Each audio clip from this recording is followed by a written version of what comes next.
नमस्कार। प्रभात साक्षी news network के खास कार्यक्रम विश्व खबरों में आप सभी का स्वागत है। भले यह अस्थायी संघर्ष विराम हो, मगर एक और ईरान अमेरिका इजराइल टकराव में आई अस्थायी शांति और दूसरी ओर रूस तथा यूक्रेन के बीच घोषित 32 घंटे का संघर्ष विराम दुनिया के लिए कुछ पलों का सुकून लेकर आया है।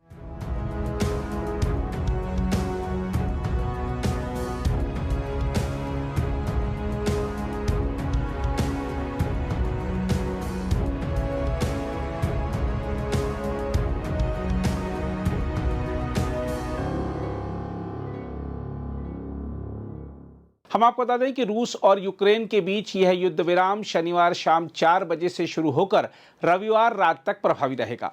क्रेमलिन ने साफ तौर पर अपने रक्षा मंत्री आंद्रेई बेलसोव के माध्यम से सेना प्रमुख वालेरी गेरासिमोव को आदेश दिया है कि सभी दिशाओं में सैन्य कार्रवाई रोक दी जाए, लेकिन साथ ही यह भी स्पष्ट कर दिया गया है कि किसी भी उकसावे या आक्रामक कदम का मुंहतोड़ जवाब देने के लिए सैनिक पूरी तरह तैयार रहेंगे।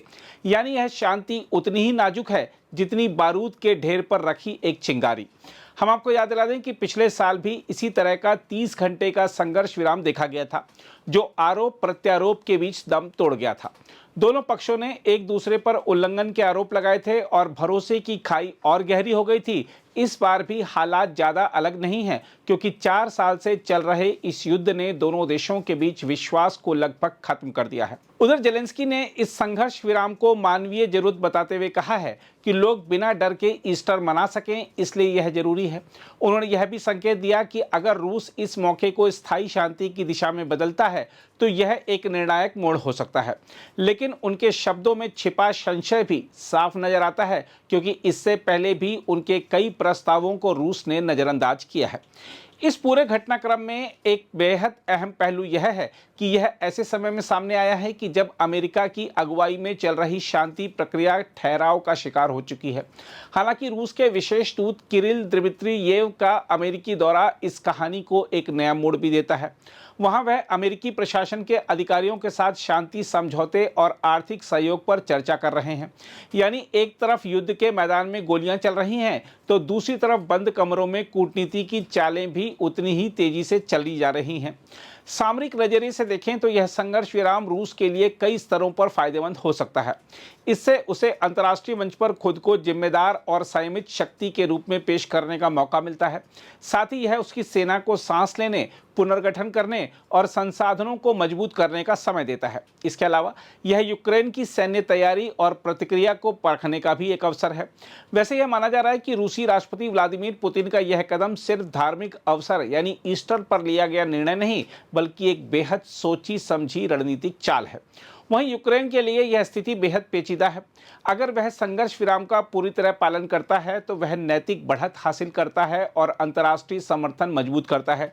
लेकिन अगर रूस इस दौरान अपनी स्थिति मजबूत करता है तो यह यूक्रेन के लिए रणनीतिक नुकसान भी बन सकता है। हम आपको याद दिला दें कि जेलेंस्की ने पहले भी कई बार युद्ध रोकने की अपील की थी, खासकर ऊर्जा ढांचे पर हमले रोकने का प्रस्ताव दिया था। उन्होंने यह प्रस्ताव अमेरिका के माध्यम से भी रखा था, लेकिन रूस ने हर बार उसे ठुकराते हुए दीर्घकालिक समाधान की बात कही थी। अब जब रूस खुद संघर्ष विराम की घोषणा कर रहा है तो यह सवाल फिर खड़ा हो जाता है कि क्या यह वास्तव में शांति की इच्छा है या एक और रणनीतिक दांव है। वैश्विक स्तर पर भी इसका असर गहरा दिख रहा है। मध्य पूर्व में बढ़ते तनाव और ईरान से जुड़ी गतिविधियों के बीच यह घटनाक्रम शक्ति संतुलन को प्रभावित कर सकता है।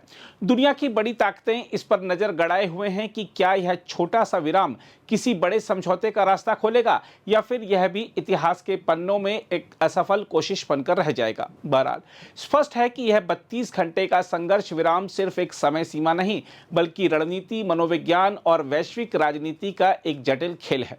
बंदूकें भले कुछ देर के लिए शांत हों, लेकिन असली जंग अब भी जारी है। सवाल अब भी वही है जो पूरी दुनिया को बेचैन कर रहा है कि क्या यह शांति की शुरुआत है या तूफान से पहले की खामोशी।